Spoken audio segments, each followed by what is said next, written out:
Carmen's laugh echoed across the service station as she balanced 4 plates on her arm with the effortless grace of someone who'd been doing this for years.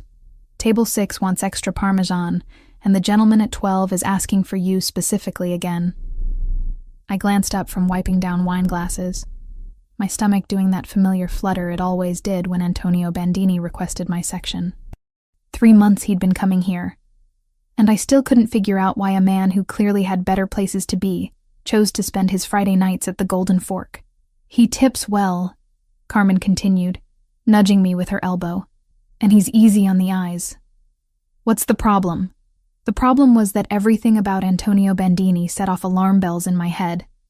Not the kind that screamed danger. Well, not entirely. But the kind that whispered secrets. My degree in criminal psychology had trained me to read people, to spot the tells that most missed. And Antonio had tells written all over him in a language I was still trying to decode. No problem, I lied, smoothing down my black apron and checking my reflection in the stainless steel surface of the coffee machine. My blonde hair was still neatly twisted into its usual work bun, though a few strands had escaped during the dinner rush.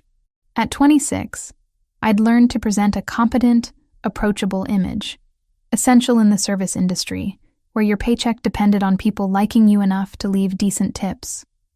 The dining room hummed with the usual Friday night energy. Couples celebrating anniversaries, business associates closing deals over expensive wine, groups of friends unwinding after long weeks. I'd become an expert at reading the social dynamics, understanding the subtle hierarchies and unspoken tensions that played out across white tablecloths and flickering candles. Tonight, though, something felt different. I'd first noticed it around 10:30 when a man in an expensive charcoal suit had taken table 8. Nothing unusual there. The Golden Fork attracted Chicago's well-dressed crowd. But this particular customer had ordered 3 drinks in the past hour without touching any of them. Instead, he sat with his back straight, shoulders tense, checking his watch with the obsessive regularity of someone operating on a precise timeline. More concerning was his positioning.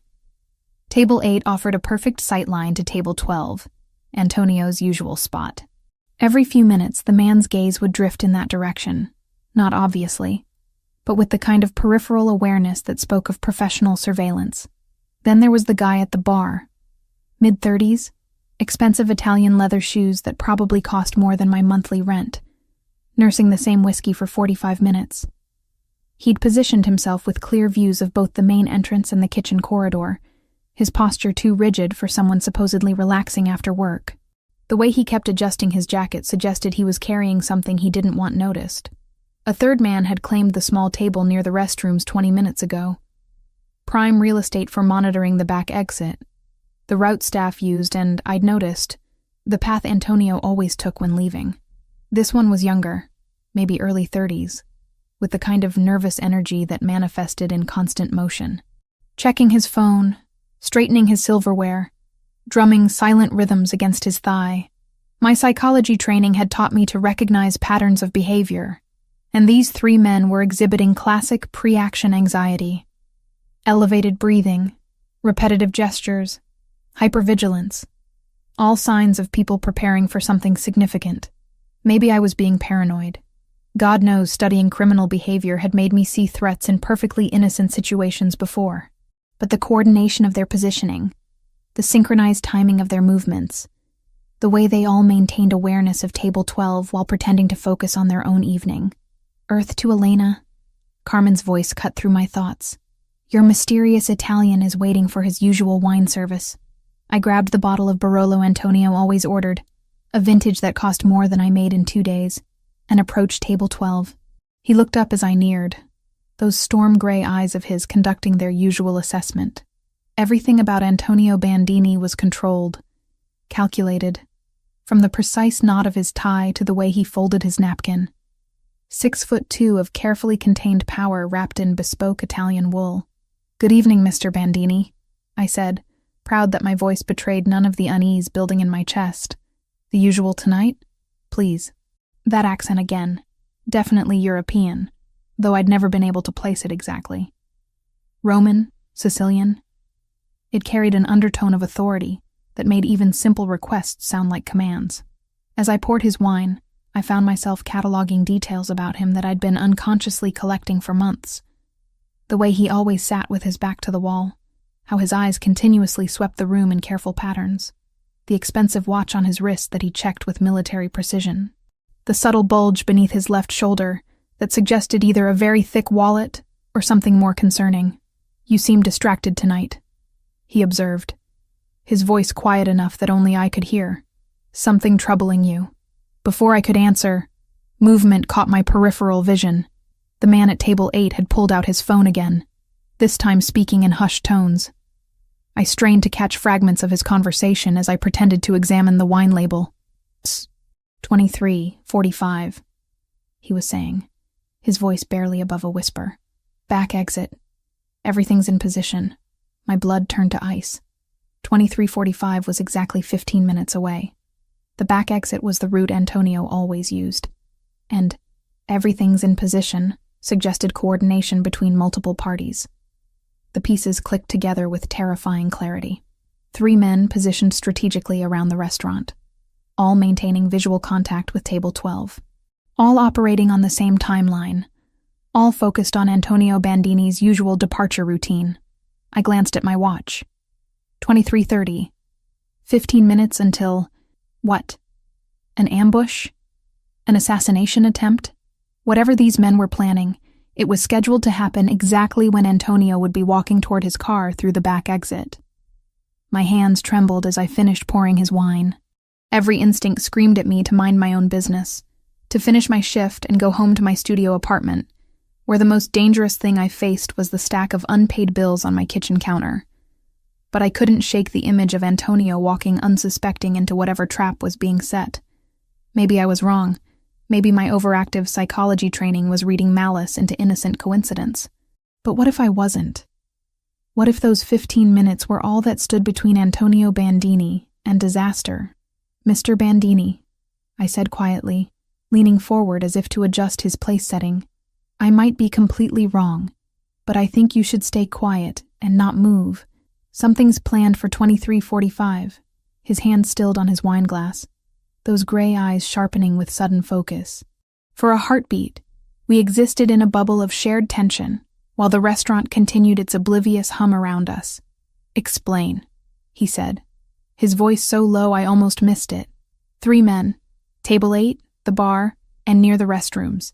They've been watching you for the past hour. Coordinated positioning, synchronized timing, pre-action anxiety behaviors. The words tumbled out in a rush of professional terminology mixed with genuine fear. I heard fragments about 23:45 and the back exit. Antonio's expression didn't change, but something shifted in his posture. A coiling of muscles, a readiness that transformed him from elegant dinner companion to something far more dangerous. "You're certain?" I wasn't certain of anything except the rapid beating of my heart and the cold sweat breaking out across my palms. "No, but yes, maybe. I study this stuff, behavioral analysis, and everything about them screams surveillance." He reached into his jacket, slowly, carefully, and withdrew his phone. A few quick taps, then he set it face down beside his plate. "Done." What's done? That ghost of a smile I'd seen before, sharp and predatory. Insurance. What happened next unfolded with the precision of a military operation, though at the time I could barely process the chaos erupting around me. Antonio's phone buzzed once, a response to whatever message he'd sent. Within seconds, 3 men in dark suits materialized from various corners of the restaurant like shadows coming to life. I hadn't even noticed them before, which should have terrified me more than it did. The man at table 8 never saw it coming. One moment he was checking his watch for the 100th time. The next he was face down on his dinner plate with his arm twisted behind his back at an angle that made my stomach lurch. His phone clattered across the marble floor, screen cracked. The guy at the bar tried to run. Bad choice. He made it exactly 3 steps before disappearing behind a wall of expensive Italian wool and controlled violence.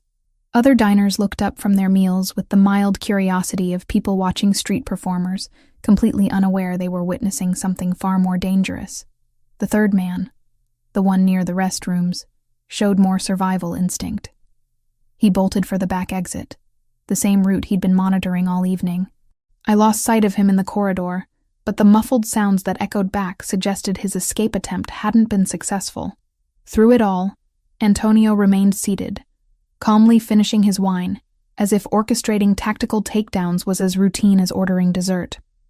"We need to leave," he said quietly, standing and placing a crisp $100 bill on the table. "Now. I can't just leave work. My shift isn't— Your shift is over." His hand found the small of my back, steering me toward the main entrance with gentle but absolute authority. "Trust me when I say you don't want to be here when the police arrive to investigate what just happened." My legs felt disconnected from my brain as we walked through the dining room. Carmen caught my eye from across the restaurant, her expression confused as she watched me leave with a customer. I wanted to explain, to tell her I'd call later, but Antonio's pace never slowed. Outside, a black sedan waited with the engine running. Not the kind of coincidence that happened in normal people's lives. "Get in," Antonio said, opening the rear door. Every rational thought in my head screamed warnings. This was how people disappeared. This was how normal lives ended, and bodies ended up in rivers. But what choice did I have? I'd just witnessed what happened to people who crossed Antonio Bandini, and I was pretty sure refusing his invitation would put me in that category. The interior smelled like leather and expensive cologne. Antonio slid in beside me, maintaining careful distance while somehow still dominating the space. The driver, a mountain of a man with graying temples, pulled away from the curb without a word. "Where are you taking me?" I asked, proud that my voice only shook slightly. "Somewhere safe while we sort this out." "Sort what out?" "I don't even know what just happened back there." Antonio studied me with those storm-gray eyes, calculating something behind their depths. "You saved my life tonight. That tends to complicate things." We drove through Chicago's late-night streets in tense silence. I recognized the neighborhoods at first, familiar territory near my apartment building. But as we headed further north, the scenery shifted to areas I knew only from magazines and news reports about the wealthy elite. The safe house turned out to be a penthouse apartment in a gleaming tower that scraped the belly of the night sky. More armed men waited in the lobby, their presence transforming what should have been elegant surroundings into something that felt distinctly like a fortress. "This is temporary," Antonio assured me as we rode the private elevator to the 32nd floor. "Just until we understand the full scope of tonight's events." The apartment was stunning. Floor-to-ceiling windows offering panoramic views of the city, furniture that belonged in design magazines, art that probably cost more than most people's houses. But it was also clearly a place designed for security rather than comfort. No personal touches, multiple exit routes visible, and the subtle bulges under the jackets of the two men who'd followed us up suggested this was more prison than refuge. "I need to call my job," I said, fishing for my phone. "Carmen will be worried, and my manager—" "Already handled." A woman appeared from the kitchen area, moving with quiet efficiency. Mid-30s, elegant in an understated way, with intelligent dark eyes that missed nothing. "I spoke with your supervisor an hour ago. You've come down with food poisoning and won't be in for the next few days." I stared at her. "Who are you?" "Sophia Romano, Mr. Bandini's assistant." She extended a perfectly manicured hand. "I've prepared the guest room for you, and there are clothes in your size in the closet. If you need anything else, please let me know." "How do you know my size?" That same calculating look I'd seen from Antonio. "We're very thorough in our research, Miss Morrison." The casual mention of research sent fresh chills through me. How much did they know? How long had they been watching me? And why did I suddenly feel like a specimen under a microscope? Antonio had disappeared into another room. An office, judging by the glimpse of computers and communication equipment I caught before the door closed. Sophia gestured for me to follow her down a hallway, lined with abstract paintings that probably cost more than my college education. "You must have questions," she said as we walked. "About 1,000 of them, Mr. Bandini will answer what he can tomorrow. For tonight, try to rest. It's been an eventful evening." The guest room was larger than my entire apartment, decorated in soothing blues and grays that should have been calming but somehow weren't. Sophia had laid out clothes on the bed, designer labels I recognized from window shopping expeditions I could never afford. "How did you know I'd be coming here?" I asked, fingering the soft fabric of a cashmere sweater. Sophia paused in the doorway, her expression carefully neutral. Mr. Bandini is a man who plans for contingencies. He's been aware of you for some time, Miss Morrison. Aware of me, how? But she was already gone, leaving me alone with questions that multiplied faster than I could process them. I didn't sleep. How could I? Every sound from the hallway made me jump. Every distant voice made me wonder if I was about to become another casualty in whatever war I'd stumbled into. By dawn, I'd worn a path in the expensive carpet from pacing. Sophia appeared with coffee and pastries around 8, her efficiency suggesting she'd dealt with traumatized houseguests before. Mr. Bandini would like to speak with you when you're ready, she said, setting the tray on a small table near the windows. And if I'm not ready? A slight smile. Then he'll wait. But Miss Morrison, the longer you wait, the more questions you'll have, and the fewer answers will satisfy you. She was right, of course. I'd spent the night constructing increasingly elaborate theories about who Antonio Bandini was and what I'd gotten myself into. None of them were particularly comforting. I found him in the office, surrounded by monitors displaying what looked like security feeds from various locations around the city. He'd changed from his dinner attire into dark jeans and a white shirt, looking younger and somehow more dangerous in casual clothes. "Sleep well?" he asked without turning from the screens. "Did you expect me to?" That ghost of a smile. "No, but I hoped." He swiveled to face me, those gray eyes conducting their usual assessment. "How much do you know about organized crime in Chicago, Elena?" The use of my first name sent an unexpected flutter through my chest. Only what everyone knows. That it exists, that people get hurt, that normal people try to stay as far away from it as possible. Smart policy. Unfortunately, no longer an option for you. Because I saved your life. Because you witnessed Riccardo Torino attempting to have me killed. And because your intervention allowed my men to capture 2 of his people alive. Antonio stood, moving to pour coffee from a service I hadn't noticed. "Torino will assume you're working with me. That makes you a target." The casual way he delivered this death sentence made my knees weak. For how long? Until Torino is no longer a problem. And how long will that take? Antonio handed me a cup of coffee, his fingers brushing mine briefly. That depends on how smart he is, and how quickly he realizes his war with my family was always going to end only one way. Family. The word carried weight I was only beginning to understand. Saturday morning came with the harsh reality that my life had fundamentally changed overnight. I woke in sheets that probably cost more than my monthly rent, in a room that could house 3 families, guarded by men whose job was to ensure I never left without permission. The panic attack hit me before I was fully conscious, my chest constricted, air becoming impossible to draw into my lungs. The elegant bedroom walls seemed to close in, transforming from sanctuary to prison cell. My hands shook as I gripped the expensive bedding, trying to ground myself in something tangible, while my mind spiraled through every worst-case scenario my psychology training had ever made me aware of. I was going to disappear. Become another statistic.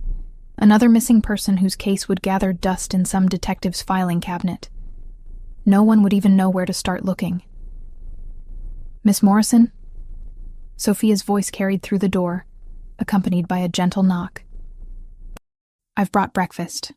I forced myself to breathe slowly, counting to 4 on each inhale, holding for 4, exhaling for 6. The technique Dr. Martinez had taught me during my grief counseling after Mom died, back when panic attacks were about medical bills and funeral arrangements, not about being held captive by organized criminals. "I'm fine," I called out, proud that my voice sounded relatively normal. "May I come in?" Did I have a choice? Everything about my situation was phrased as requests, but the armed guards outside made it clear that refusal wasn't really an option. Sophia entered carrying a silver tray laden with coffee, fresh fruit, and what looked like homemade pastries. She moved with the same quiet efficiency I'd noticed before, setting everything on the small table near the windows overlooking the city. "Mr. Bandini had to leave early this morning," she said, pouring coffee into delicate china cups. "Business matters requiring his attention. Business matters. A euphemism that could mean anything from board meetings to executions. When can I go home?" Sophia's hands stilled for just a moment, the first crack in her professional composure I'd witnessed. That depends on several factors currently outside our control. You mean it depends on whether Riccardo Torino decides to kill me or not? Mr. Bandini won't let that happen. The certainty in her voice should have been comforting. Instead, it reminded me that my survival now depended entirely on the whims of a man I barely knew. A man whose world operated by rules I couldn't begin to understand. I spent the morning pacing the penthouse like a caged animal. The apartment was stunning. Floor-to-ceiling windows offering panoramic views of Chicago, furniture that belonged in design magazines, artwork that probably cost more than most people made in a lifetime. But beauty couldn't disguise the fact that I was essentially a prisoner. Every door led to rooms I wasn't supposed to enter. Every window was 40 stories above the ground. Every exit was monitored by men who smiled politely while making it clear that leaving wasn't an option. By afternoon, I'd worked myself into such a state of anxious energy that I decided to test the boundaries of my captivity. I need some air, I told Sophia. Maybe a walk around the building? Her expression remained perfectly neutral. I'm afraid that's not possible at the moment. Then maybe the lobby? Just to feel like I'm not completely trapped? Miss Morrison, I understand this is difficult, but... No, you don't understand. The words exploded out of me with more force than I'd intended. You don't understand what it's like to have your entire life turned upside down because you tried to do the right thing. You don't understand what it's like to be told you're a target for murder because you warned someone about an assassination attempt. And you definitely don't understand what it's like to be imprisoned in a golden cage by the same person you saved. Sophia absorbed my outburst without flinching, her composure intact. You're right. I don't understand those specific circumstances. But I do understand being caught between impossible choices and dangerous people. Something in her tone made me look at her more carefully. Really look. Past the professional demeanor and expensive clothes. Her eyes held shadows that spoke of experiences she'd never share. Of decisions that had cost her more than she'd ever admit. How long have you worked for him? 7 years. And in those 7 years, how many people like me have you had to accommodate? A slight smile touched her lips. You're the first. That should have made me feel special. Instead, it made me feel like an experiment. Sunday brought a second panic attack and my first escape attempt. I waited until I heard Sophia leave for what she called her weekly errands, then made my move. The guards at the front entrance were positioned to watch for people coming in, not necessarily for residents going out. If I moved with confidence, dressed appropriately, maybe I could simply walk past them like I belonged there. I made it exactly 3 floors down in the elevator before it stopped between floors. The lights dimmed, then came back up, and when the doors opened again, one of Antonio's men was waiting for me. Miss Morrison, he said politely, as if encountering me in an elevator between floors was perfectly normal. Mr. Bandini asked me to escort you back to the apartment. The shame of being caught trying to escape burned hotter than the fear. I'd acted like a frightened child instead of the educated woman I was supposed to be. But what choice did I have? Sit quietly and wait for someone to decide my fate. Antonio returned that evening, his presence filling the apartment with an energy that made my skin prickle with awareness. He'd changed from his morning suit into dark jeans and a black sweater, looking younger and somehow more dangerous in casual clothes. I hear you had an eventful day, he said, pouring himself a glass of whiskey from a crystal decanter. Heat flooded my cheeks.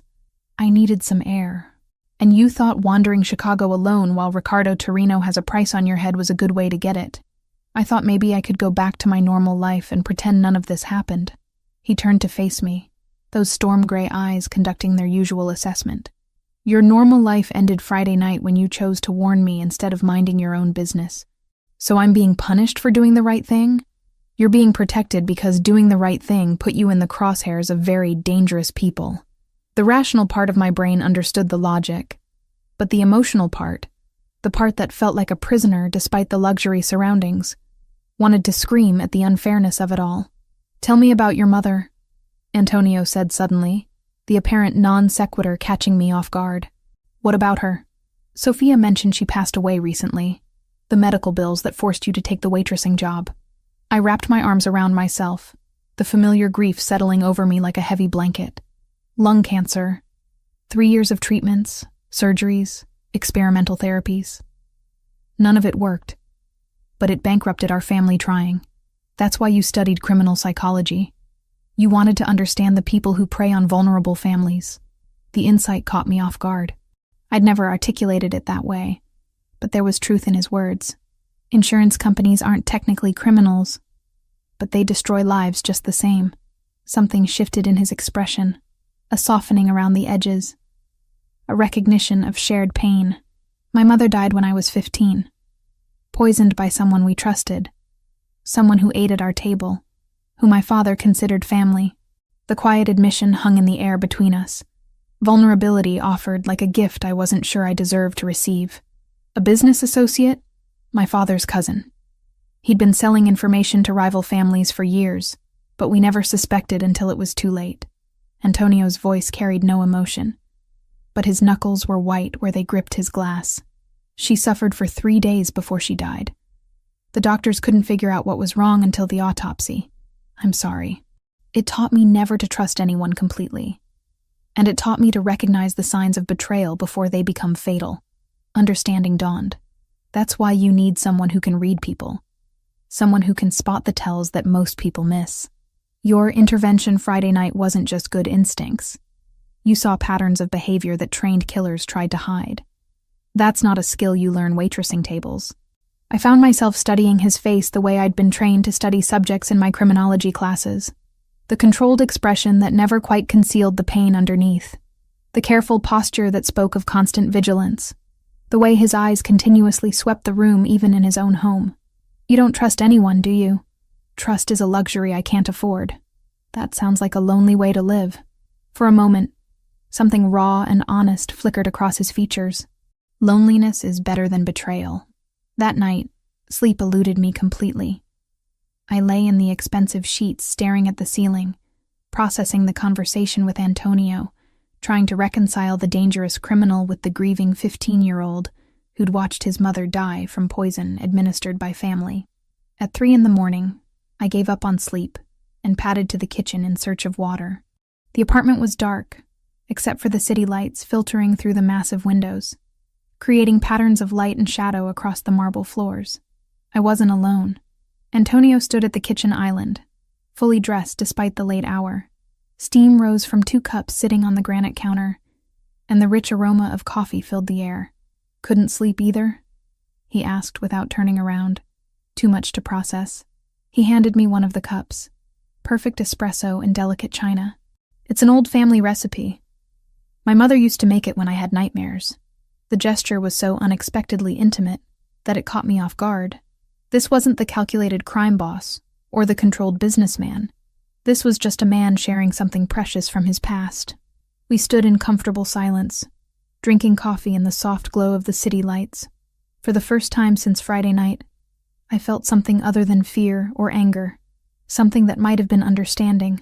The men who killed her, I said quietly. What happened to them? My father handled it when I turned 18. All of them. And the cousin? Antonio's smile in the darkness was sharp as broken glass. That one was mine. 2 weeks of living in Antonio's gilded cage had taught me the subtle rhythms of his world. The way conversations stopped when he entered rooms. How grown men twice my size deferred to his quiet authority. The careful dance of power that played out in gestures too small for outsiders to notice, but too significant for insiders to ignore. When he finally agreed to let me return to the Golden Fork, it came with conditions that made my previous captivity seem like freedom. Vincent will drive you to and from work, Antonio explained over breakfast, his tone suggesting this wasn't negotiable. Marco will be positioned within the restaurant at all times. You don't leave the building during your shift, not even for smoke breaks. I stirred sugar into my coffee, watching the crystals dissolve while processing the implications. What about Carmen? She'll ask questions about the bodyguard. Marco knows how to blend in. Your coworkers will assume he's a customer who prefers to eat alone. The plan was more complex than I'd realized. Antonio had purchased a controlling interest in the restaurant 2 days earlier, a fact he mentioned as casually as commenting on the weather. My salary had mysteriously tripled, my schedule reduced to 3 nights a week, and suddenly there were openings for additional security personnel disguised as waitstaff. You bought the restaurant to protect me? I bought the restaurant because it made strategic sense. Your protection is a secondary benefit. Even his acts of care came wrapped in emotional distance, as if admitting he'd done something purely for my benefit would reveal a weakness he couldn't afford. Walking back into the Golden Fork felt like returning to a museum of my former life. Everything looked exactly the same.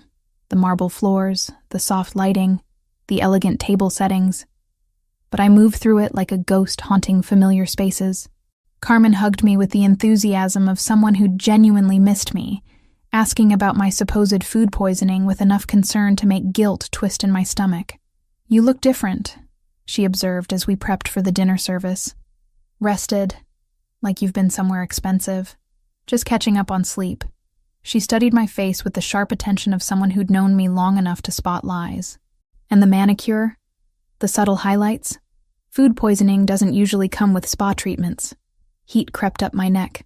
Sophia had arranged both without asking, part of what she called maintaining appropriate appearances. I'd been too emotionally drained to object. But now the evidence of luxury felt like a betrayal of who I used to be. "My sister surprised me with a girls' weekend," I lied, hating how easily deception came now. Marco arrived at 7, claiming the corner table with clear sightlines to both entrances and the kitchen corridor.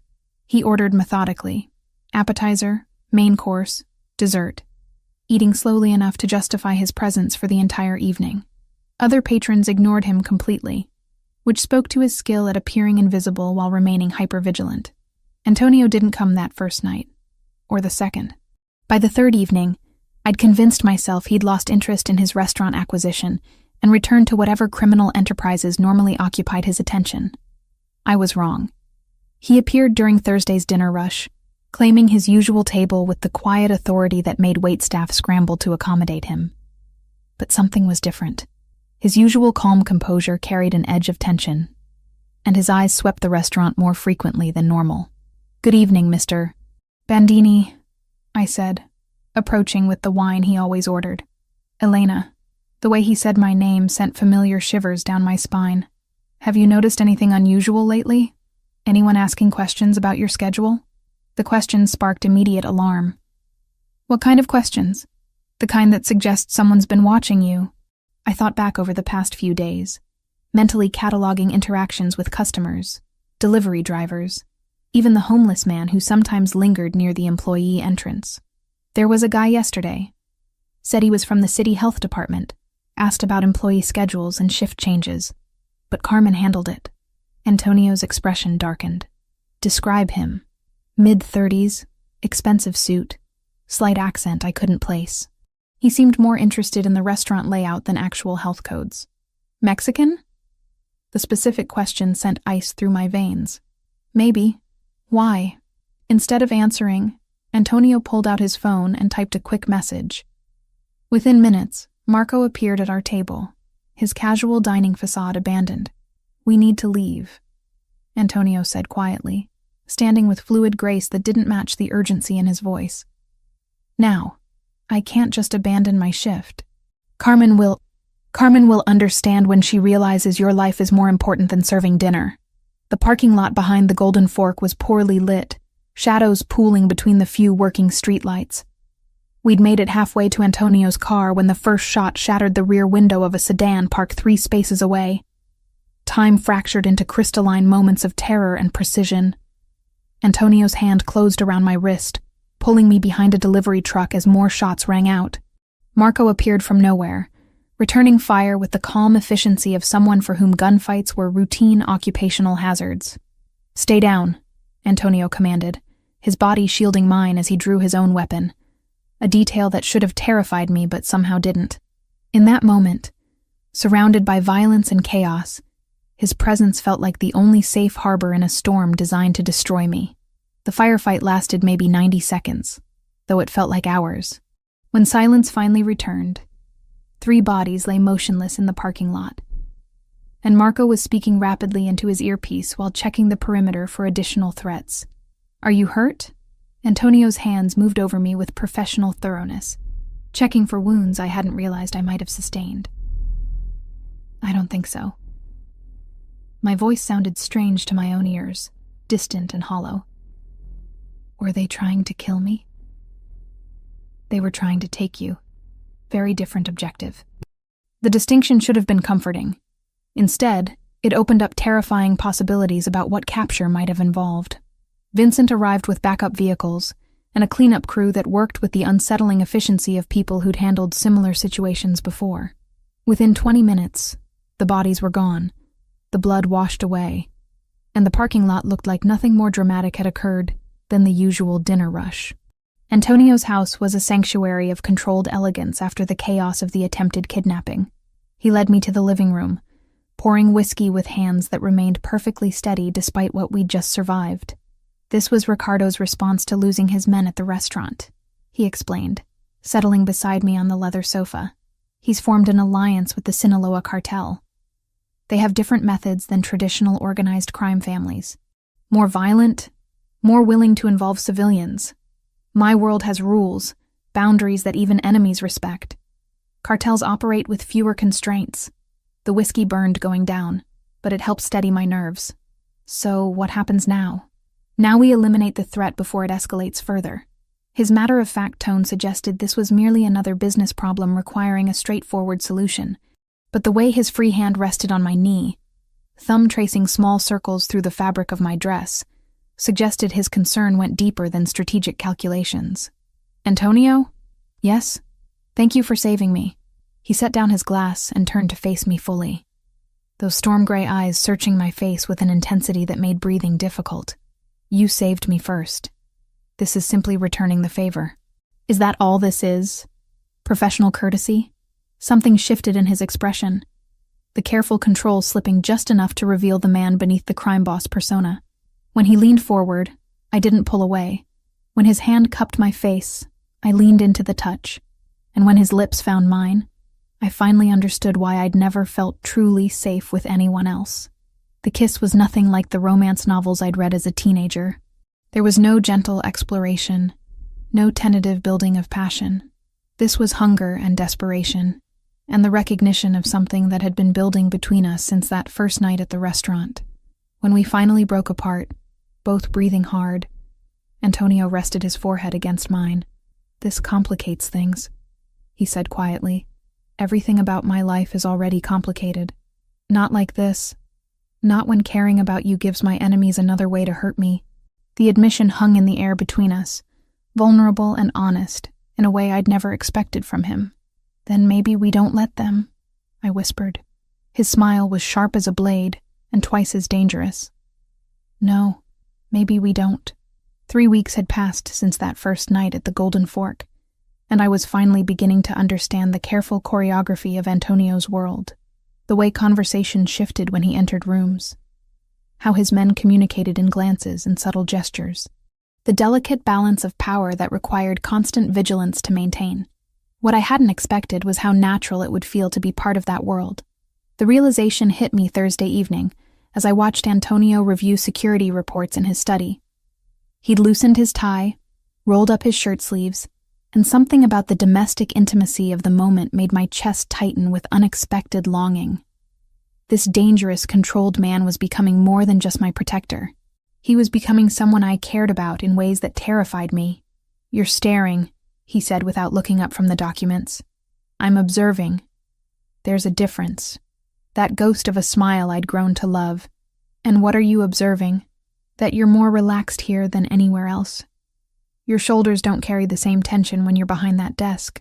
He set down the papers and leaned back in his chair, those storm-gray eyes conducting their usual assessment. This room is the only place where I don't have to worry about threats from unexpected directions. Because you control the variables. Because I trust the security. He paused, something shifting in his expression. And because I trust you. The admission hung in the air between us, weighted with significance I was only beginning to understand. In Antonio's world, trust was currency more valuable than money, more dangerous than weapons. Antonio, I said softly, moving around the desk to stand beside his chair. He reached up, fingers tracing the line of my jaw with exquisite care. I never intended for this to happen. For what to happen? For you to matter this much. Before I could respond, his hands were in my hair, pulling me down until his mouth found mine. This kiss was different from our first. Deeper, more desperate. carrying the weight of 3 weeks of carefully maintained distance finally crumbling. When he lifted me onto the desk, scattering papers with careless abandon, I didn't protest.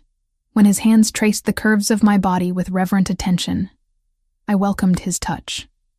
And when he whispered my name like a prayer against my throat, I understood that whatever happened next would change everything between us. We made love with the desperate intensity of people who'd been denied something essential for too long. Every touch was a confession, every kiss a promise neither of us was sure we could keep.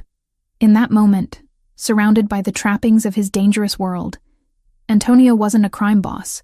He was just a man who'd found something worth protecting beyond his own power.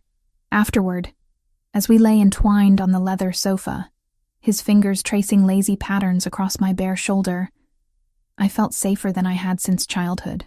"Stay tonight," he said quietly. "I'm not going anywhere." But morning brought harsh realities that shattered the illusion of safety we'd built in the darkness. I was in the kitchen making coffee when Sophia appeared with the morning security briefings, a routine I'd grown accustomed to over the past weeks. But something in her expression made my blood turn cold. "There's something you need to see," she said, setting a manila folder on the marble counter with careful precision. Inside were photographs. Crime scene photos, from the look of the yellow tape and evidence markers. A young man lay sprawled across the floor of what appeared to be a small apartment, his face peaceful despite the obvious violence that had ended his life. "Who is this?" I asked, though something about the victim's features seemed familiar. "Jimmy Torino, age 24. He worked as a delivery driver for Marcelli's Italian Kitchen." Marcelli's, the restaurant where I'd worked before, the Golden Fork, where I'd spent 6 months serving pasta to families and couples on dates. Jimmy had been one of the regular delivery drivers, always polite, always smiling, always asking about my studies when he picked up orders. "Why are you showing me this?" Sophia's expression remained carefully neutral. "He was eliminated 2 days ago on Mr. Bandini's orders." The folder slipped from my suddenly nerveless fingers, photographs scattering across the floor. "What?" "Jimmy Torino was selling information about your previous employment, your schedule patterns, your routes home. He provided the Mexican cartel with details that would have made it easier to take you." I stared at the photos, Jimmy's face smiling up at me from what looked like a driver's license image clipped to the file. Sweet, harmless Jimmy, who'd always remembered my name and asked about my mother's health during her final months.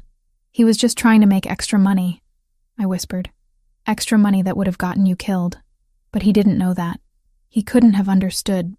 The information he sold was specifically about you, Miss Morrison. Your address, your work schedules, even details about your sister's college in Milwaukee. That level of detail doesn't happen by accident.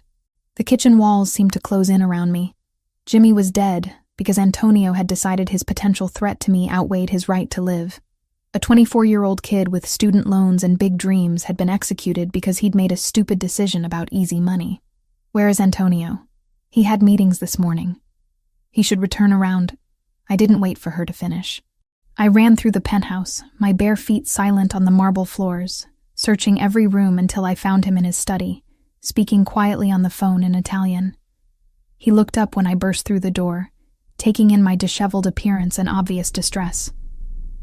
"I'll call you back," he said into the phone, then set it down with deliberate care. "Elena, what's wrong?" "Jimmy Torino." Something shifted in his expression, a careful blankness that confirmed everything Sophia had told me. "You saw the report. You killed him. I eliminated a threat to your safety. He was 24 years old. He was just trying to pay off student loans." Antonio stood, moving around the desk with that predatory grace that no longer seemed protective. Now it felt dangerous in an entirely different way. He was selling information that would have led to your death or disappearance. His motivations don't change that fact. He didn't know what the information would be used for. Ignorance doesn't excuse the consequences of his choices. I backed toward the door, suddenly desperate to put distance between us. "You're talking about a person, not a business problem. Jimmy had a family, friends, a life, and now you still have yours." His voice carried no emotion, no regret. "That's what matters. To you, maybe, but not to me." Something dangerous flickered in his eyes. Would you prefer I had let him continue providing intelligence to people who want to torture you for information about my operations? I would prefer you had found another solution. Maybe talked to him, paid him more than the cartel was offering, relocated him. Anything but murder. This isn't a negotiation, Elena. In my world, threats are eliminated permanently. There are no second chances, no rehabilitation programs, no appeals processes. There's survival, and there's death. The cold certainty in his voice chilled me to the bone. This was the man I'd fallen in love with. Someone capable of ordering executions with the same casual efficiency most people use to order coffee. I can't do this, I said quietly. Can't do what? Be with someone who kills people I know, people I care about, people who endanger you. Jimmy wasn't a threat. He was a victim of circumstances he didn't understand. Antonio's expression hardened. The vulnerable man from last night disappearing behind the mask of the crime boss. Then you're more naive than I thought. The words hit like a physical blow. I stared at him for a long moment, memorizing the sharp angles of his face, the cold calculation in his storm-gray eyes. This was who he really was. Everything else, the gentle touches, the whispered confessions, the careful protection, was just another form of control. I'm leaving. No. You're not. You can't keep me here against my will. I can't let you get yourself killed because you're too idealistic to understand reality. Then I guess we have a problem. I turned and walked out of his study, out of his penthouse, out of his world. Sophia made no move to stop me, though I caught her speaking urgently into her phone as I waited for the elevator. The guards in the lobby nodded politely as I passed, their expressions betraying nothing about whether they'd been ordered to let me go or stop me. By evening, I was on a Greyhound bus heading toward Detroit, watching Chicago disappear in the distance as darkness fell. My sister Jessica lived in a small apartment near Wayne State University, working on her master's degree in social work, as far from Antonio's world as I could imagine. The 4.5-hour journey gave me plenty of time to think, to process what had happened, to question every decision I'd made since that first night at the Golden Fork. I'd saved a man's life, and somehow become complicit in taking another's. I'd fallen in love with someone whose moral compass operated by rules I couldn't accept. Jessica met me at the Detroit bus station with questions in her eyes, and enough wisdom not to ask them immediately. She'd inherited our mother's intuitive understanding of when someone needed comfort more than explanations. Bad breakup? She asked as we drove through the city streets toward her apartment. Something like that. But even as I settled into her spare bedroom, trying to convince myself I'd made the right choice, I couldn't shake the feeling that leaving Chicago had only made me more vulnerable, not safer. 2 days later, I would discover just how right that feeling had been. Detroit was supposed to be my sanctuary. Jessica's small apartment near Wayne State University felt worlds away from Antonio's penthouse, and the violence that had consumed my life in Chicago. For 2 days, I almost convinced myself I could disappear into academia and normal sisterly conversations about grad school stress and weekend plans. I was making coffee Tuesday morning when Jessica's phone rang. She glanced at the caller ID and frowned. "Unknown number," she muttered, but answered anyway. "Hello?" I watched her face change from mild annoyance to confusion to stark terror in the space of heartbeats.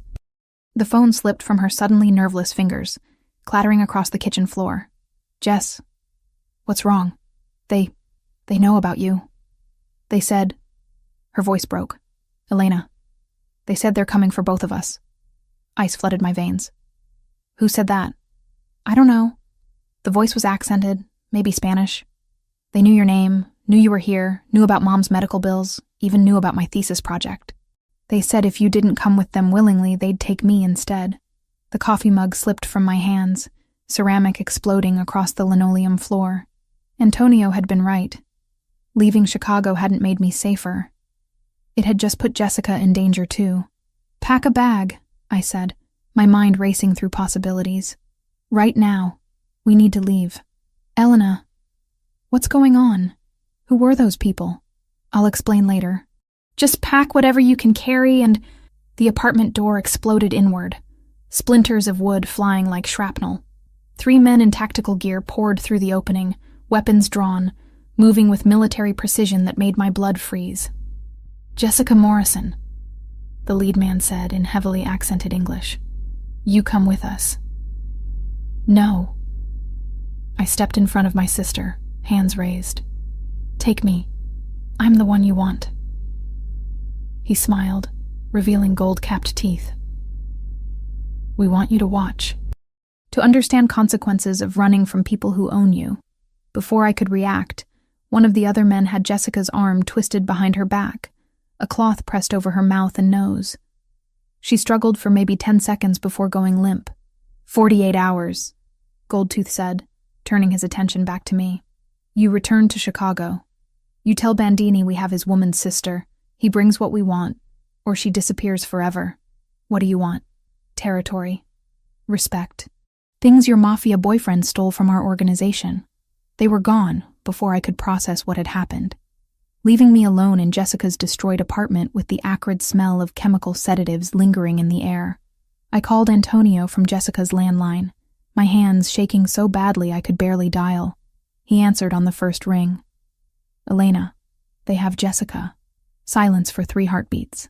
When he spoke again, his voice carried the cold precision that meant someone was about to die. "Where are you?" "Detroit. They said 48 hours. They want territory and respect." "I'm already in the car. Send me the address." "Antonio, Save it. We'll discuss your decision to run later. Right now we focus on getting your sister back alive." He arrived 6 hours later with an entourage that transformed Jessica's quiet neighborhood into a staging ground for military operations. Black SUVs lined the streets, men in expensive suits speaking rapidly into earpieces, surveillance equipment being deployed with practiced efficiency. Antonio found me sitting on Jessica's couch, still in the clothes I'd slept in, staring at the blood on the carpet where she'd scraped her knee during the struggle. "Tell me everything," he said, settling beside me with careful distance. I recounted the morning's events in clinical detail, my psychology training helping me remember specifics that might be important. The accents, the timing, the equipment they'd used, even the particular chemical smell that suggested military-grade sedatives. "Sinaloa," he said when I finished. "Ricardo's been busy building alliances. Can you get her back?" Something flickered in his expression. Not quite vulnerability, but close. "I've never lost someone I was protecting. I won't start with your sister." The next 12 hours unfolded like a master class in organized crime operations. Antonio's team located the cartel's temporary base through surveillance, electronic intercepts, and what Sophia euphemistically called enhanced interrogation of local contacts. Jessica was being held in an abandoned warehouse on Detroit's east side, guarded by 8 men with automatic weapons and orders to kill her if they detected any rescue attempt. "Standard cartel protocol," Antonio explained as we studied satellite images of the building. "They're expecting overwhelming force, so we give them the opposite." "What's the opposite of overwhelming force?" "Precision. Psychology. Using their expectations against them." That's when he turned to me with an expression I'd learned to recognize. The look he got when he was about to ask for something I wouldn't want to give. "I need your expertise," he said quietly. "Your ability to read behavioral patterns, to predict how people will react under extreme stress. You want me involved in the actual rescue. I want you to help us understand their mindset. Cartel soldiers aren't like Mafia soldiers. They operate on different psychological principles, different motivations. You studied this in school." He was right. My criminology courses had covered the differences between traditional organized crime families and drug cartels. Different recruitment methods, different loyalty structures, different responses to pressure and threat. What do you need to know? How they'll react when we take out their perimeter guards. Whether they'll kill Jessica immediately or try to use her as a bargaining chip. What kind of psychological pressure will make them make mistakes. I found myself drawn into the tactical planning, despite every rational instinct screaming that this was madness. But Jessica's life hung in the balance, and my academic knowledge might be the difference between her coming home or disappearing forever. Cartel soldiers are motivated by fear more than loyalty, I explained as Antonio's team gathered around the surveillance photos. They're afraid of their superiors, afraid of rival organizations, afraid of law enforcement. That fear makes them unpredictable, but also exploitable. How? Create multiple simultaneous threats, Make them think they're being attacked from different directions by different groups. Their training will fracture. Some will follow protocol, others will panic, others will try to negotiate. That division gives you opportunities. Antonio nodded slowly. And Jessica? I studied the warehouse layout, thinking through cartel psychology and operational procedures. They won't kill her immediately. She's too valuable as leverage.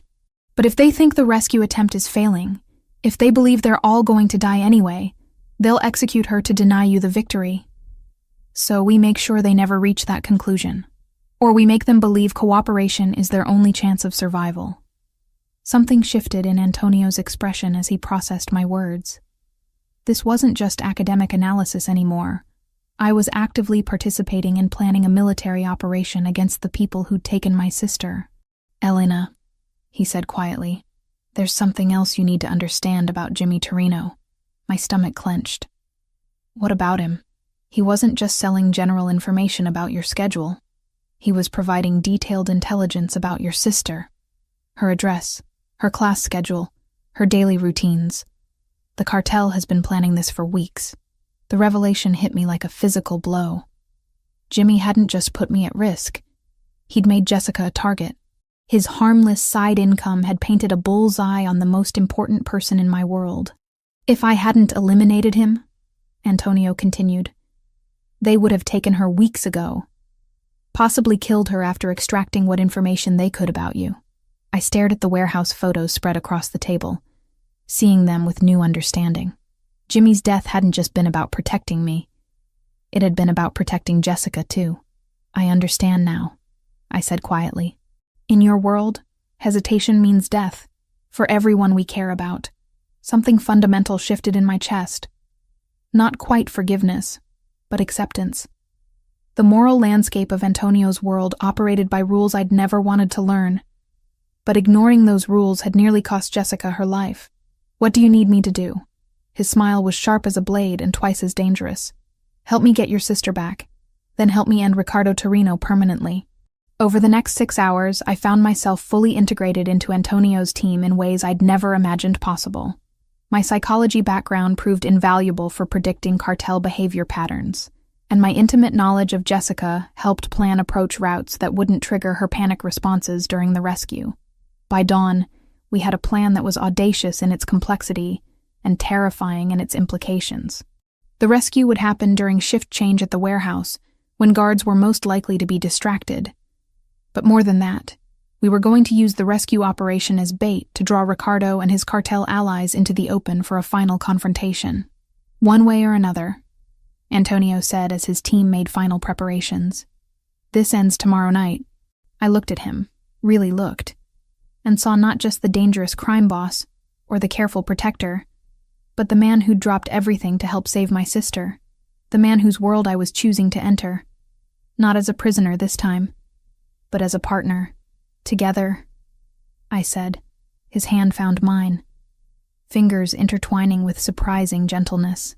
Together, the golden fork at midnight felt like returning to a crime scene.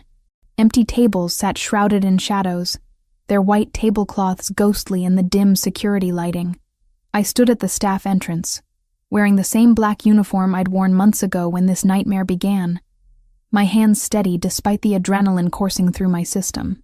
Remember, Antonio's voice crackled through the earpiece hidden beneath my hair. You're just Elena Morrison, back for a late shift to help with inventory. Natural movements, familiar patterns. I pushed through the service door, muscle memory guiding me past the prep stations and into the dining room. Ricardo had chosen this location for psychological warfare, forcing Antonio to relive the place where their conflict began. But he'd made a critical error in choosing ground I knew better than any of his soldiers. The restaurant wasn't empty. 3 men sat at strategic positions around the dining room, trying to look casual while maintaining sightlines to all entrances. I recognized the behavioral patterns immediately. The forced relaxation that screamed hypervigilance, the way their eyes tracked my movement without seeming to watch. I count 3 visible, I whispered, adjusting the flower arrangement at table 6 with practiced ease. 2 more shadows near the kitchen entrance. Classic cartel formation. They're expecting a frontal assault. Through the earpiece, I heard Antonio coordinating with his team positioned around the building's perimeter. Vincent had eyes on the rear exit. Marco covered the main entrance. 2 other men I'd never met were stationed at emergency exits Ricardo's people wouldn't know existed. "Target acquired," came Vincent's voice. "Jessica Morrison, northwest corner booth. Zip tie restraints. Conscious but sedated." My heart clenched, seeing my sister through the kitchen's service window, slumped in the booth where Antonio had once sat as my regular customer. Her eyes were glazed but alert, tracking movement around her with the same analytical observation skills we'd inherited from Mom. "She sees me," I murmured, catching Jessica's slight nod of recognition. "She's aware enough to follow instructions. Rodriguez, you're clear to move on the perimeter guards." Antonio's voice carried deadly calm through the comm system. "Elena, we need eyes on Ricardo." I moved through my old workspace with deliberate familiarity, checking wine inventory while scanning for the man who'd turned my life into a war zone. The psychological analysis I'd provided proved accurate. Cartel soldiers operated differently than Mafia soldiers, their paranoia making them jumpy, reactive rather than strategic. That's when I saw him. One of Antonio's men, positioned near the bar with a clear view of the dining room, displayed all the micro-expressions I'd studied in my behavioral analysis courses. Rapid eye movements, involuntary swallowing, the slight tremor in his hands that suggested extreme stress. But not the stress of impending combat, the stress of deception. "Antonio," I whispered, "the man at the bar. Dark suit, positioning himself behind you. He's showing deception markers. Impossible. That's Salvatore. He's been with my family for 8 years. Trust me. Watch his hands, involuntary finger tapping, classic self-soothing behavior under extreme stress. His breathing is shallow, elevated heart rate visible in his neck pulse. He's terrified, but not of Ricardo's men. He's terrified of what he's about to do." Through the service window, I watched Salvatore's hand move slowly toward his jacket. Not the smooth, practiced motion of someone drawing a weapon in combat, but the hesitant, guilt-ridden movement of someone betraying everything they'd sworn to protect. "Gun!" I hissed into the comm. "Left side jacket. He's positioning for a back shot." The next 30 seconds unfolded with brutal precision.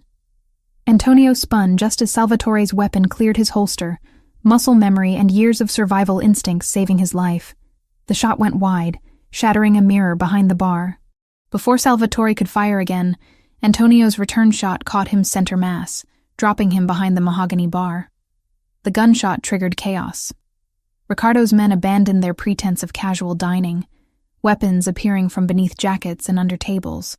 But Antonio's team was already in motion, months of tactical preparation paying off as they moved with coordinated precision through entry points Ricardo's soldiers hadn't anticipated. I used the chaos to my advantage, moving through spaces only staff would know. The service corridor behind the kitchen, the storage room with its emergency exit, the wine cellar's secondary access tunnel that led directly to the booth where Jessica waited. "Elena, report." Antonio's voice was strained, background sounds suggesting heavy fighting in the main dining room. "Reaching Jessica now. Give me 30 seconds." My sister looked up as I emerged from behind the service station, relief flooding her features despite the chemical fog clouding her eyes. "Elena, I'm getting you out of here." The zip tie restraints required kitchen shears from the prep station. Precious seconds while gunfire echoed through the restaurant above us. Jessica's hands were numb from restricted circulation, but she could walk if I supported her weight. "Service tunnel," I explained, guiding her toward the maintenance corridor that connected to the building next door. Same route we used for wine deliveries during busy nights.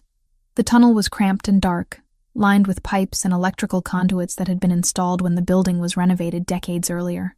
Jessica stumbled twice, the sedatives affecting her coordination, but adrenaline kept her moving toward the exit that would put us 3 blocks away from the combat zone. We emerged in the alley behind Marconi's deli, where Vincent waited with an idling SUV. Jessica collapsed into the back seat, exhaustion and chemical after-effects finally overwhelming her system. "Secure," I reported through the comm. "Jessica's safe." "Good, because Ricardo just entered through the kitchen." I looked back toward the golden fork, seeing muzzle flashes through the windows, knowing Antonio was fighting for his life in the place where we'd first met. Every instinct screamed at me to run, to get Jessica to a hospital, to put as much distance as possible between us and the violence. Instead, I found myself running back toward the restaurant. "Elena, what are you doing?" Vincent's voice chased me down the alley. "My job." I knew the Golden Forks layout better than anyone fighting inside it. I knew the blind spots, the service routes, the structural weaknesses that decades of operation had revealed. And I knew that Ricardo would retreat to the kitchen when pressed. It offered multiple escape routes and defensible positions. The kitchen access was through the loading dock, a route that bypassed the main fighting. I could hear Antonio and Ricardo's voices echoing off the stainless steel surfaces, their confrontation having devolved into the personal, primal combat that would end only with death. "You made this personal when you took her sister." Antonio's voice carried cold fury. "I made it profitable. Your attachment to the girl shows weakness. Weakness your enemies will exploit." I peered around the corner of the prep station, seeing the two men circling each other with predatory intensity. Both had abandoned firearms for the close-quarters brutality that would determine territorial dominance. Ricardo held a kitchen knife with professional familiarity. Antonio had claimed a meat cleaver, its weight lending devastating power to each swing. The fight was vicious and brief. Ricardo was younger, faster, but Antonio fought with the calculated precision of someone for whom violence was a tool rather than a passion. When Ricardo overextended during a thrust, Antonio caught his wrist, twisted until bone snapped, and brought the cleaver down with surgical accuracy. Ricardo Torino died as he'd lived, violently, without honor, far from the territory he'd tried to claim. Antonio stood over the body for a long moment, breathing heavily, cleaver still gripped in his white-knuckled fist. When he looked up and saw me watching from the doorway, something shifted in his expression.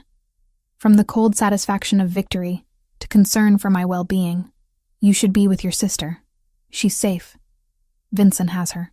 "Then why are you here?" I stepped over the debris of overturned equipment and scattered utensils, stopping close enough to feel the heat radiating from his body, to see the minor cuts decorating his knuckles and forearms. "Because this is where we started. In this kitchen, with me serving you dinner and you protecting me from threats I couldn't see. It seemed right that this is where it ends." He set down the cleaver with deliberate care, his hands finding my face with surprising gentleness, given what they'd just accomplished. "It's not ending, Elena. It's just beginning." The sirens were getting closer. Chicago PD responding to reports of automatic gunfire in the city's restaurant district. But Antonio's cleanup crew was already in motion. Evidence disappearing with the same professional efficiency I'd witnessed in Detroit. "We need to leave," he said, taking my hand. "Together?"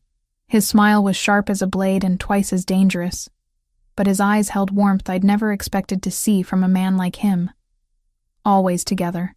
2 years had transformed everything, yet nothing had changed at all. I stood in the conference room of Bandini Hospitality Consulting, watching 6 men in expensive suits struggle to maintain eye contact with me as I reviewed their psychological evaluations. The irony wasn't lost on me.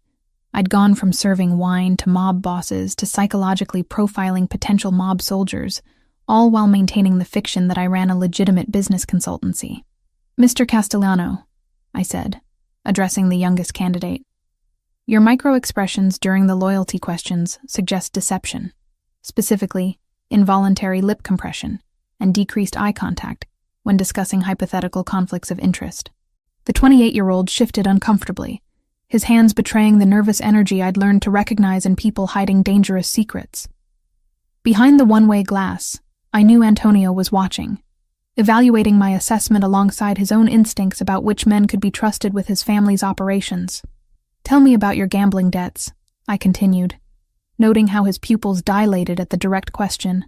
3 of the 6 candidates would be eliminated based on psychological risk factors I'd identified. The other 3 would join the Bandini organization in various capacities: legitimate restaurant management, security consultation, and what Sophia delicately termed specialized problem resolution. My phone buzzed with a text from Antonio. "Impressive as always. Dinner at home tonight? The doctor's appointment is at 3.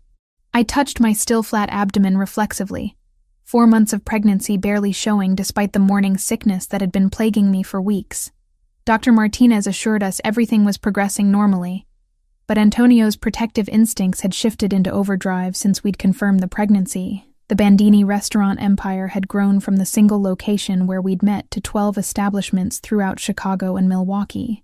Each served dual purposes: legitimate businesses that employed local communities and provided excellent food, while also functioning as secure meeting locations and communication hubs for Antonio's less legal enterprises. I'd become indispensable to the operation, not as Antonio's wife or the future mother of his child, but as a professional whose expertise in behavioral analysis had prevented 3 attempted infiltrations by law enforcement and identified 2 potential traitors before they could cause significant damage. "Mrs. Bandini," Castellano said, using the formal address that still sent shivers down my spine. "I can explain about the gambling."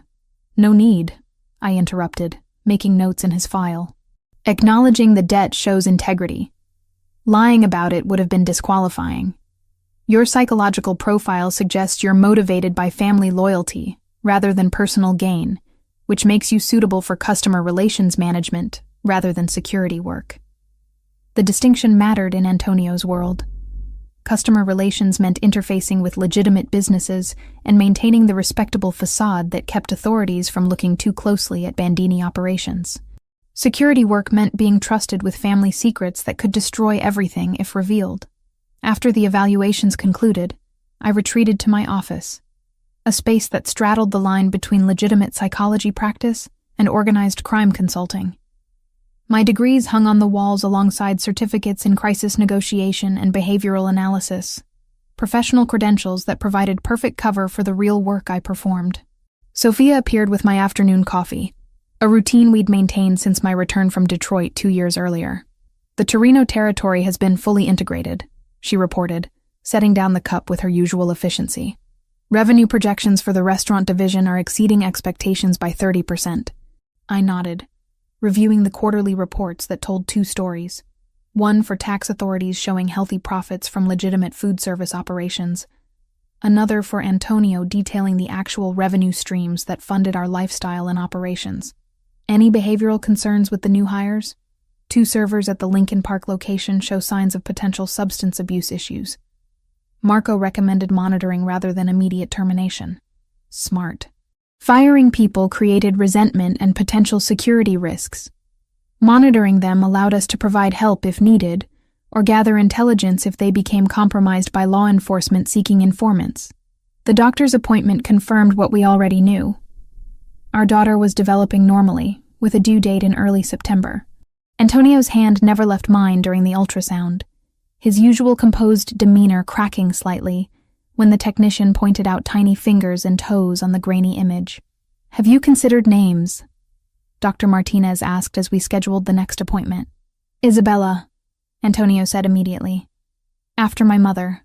I squeezed his hand, understanding the significance.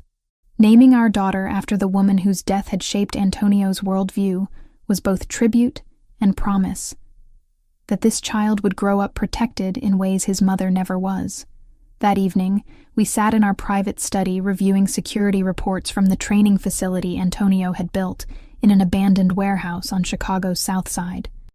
What appeared to be a corporate team-building center actually served as a finishing school for organized crime professionals, teaching everything from defensive driving to digital counter-surveillance to the kind of behavioral analysis I'd pioneered. "The Martinez brothers graduated yesterday," Antonio reported, showing me files on 2 young men who'd completed the 8-week program. "They'll be managing the new Milwaukee expansion." I reviewed their psychological profiles, noting the markers that suggested loyalty, intelligence, and the particular kind of moral flexibility required for success in Antonio's organization. They'd be successful. I'd recommended them personally after conducting extensive behavioral evaluations. "And the Santini situation?" Antonio's expression hardened, resolved permanently. "Vincent confirmed the elimination this morning." I didn't flinch anymore at casual mentions of murder. 2 years of living in Antonio's world had taught me that violence was simply another business tool, applied with the same calculated precision as any other operational decision.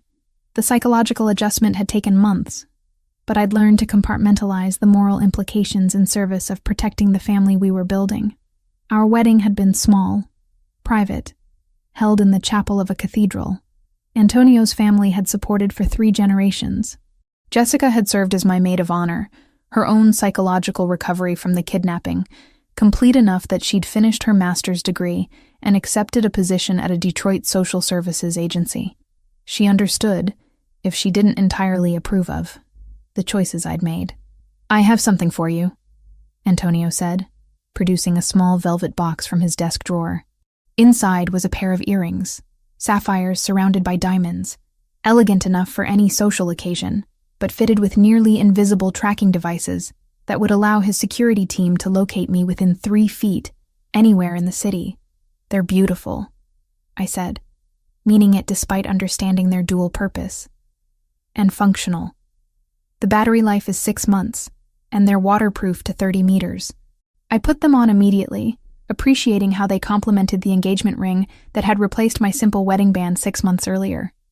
Everything in our life served multiple purposes: beauty and function, legitimate business and criminal enterprise, love and strategic alliance. The mansion we called home sat on 20 acres north of the city, surrounded by walls, cameras, and enough security personnel to repel a small army. But inside those walls, we'd created something that felt remarkably like a normal life. Antonio cooked elaborate Italian dinners on weekends. I maintained a small garden where I grew herbs for the restaurants. We read together in the evenings, discussing everything from business strategy to baby names to the psychological profiles of people who'd requested audiences with the head of the Bandini family. My consulting practice had grown beyond Antonio's organization, attracting clients from law enforcement agencies, corporate security firms, and even other crime families seeking psychological evaluation services. The reputation I'd built as Dr. Elena Morrison Bandini, specialist in behavioral analysis and threat assessment, provided perfect cover for my real work while generating substantial legitimate income. 6 months remained until our daughter's arrival. 6 months to finalize the succession planning that would eventually see Antonio transition from hands-on operational control to strategic oversight. The empire we were building would someday be hers, legitimate businesses backed by the kind of power and protection that only a true crime family could provide. I stood at the window of our bedroom, watching the sun set over the lake that bordered our property, feeling Isabella move restlessly in response to my shifting position. In the distance, lights were coming on in the training facility, where tomorrow's class of carefully selected candidates would learn the skills necessary for success in our world. Antonio appeared behind me, his arms circling my waist with practiced care, his hands settling protectively over our growing child. "Any regrets?" he asked quietly. I leaned back against his solid presence, thinking about the woman I'd been 2 years earlier.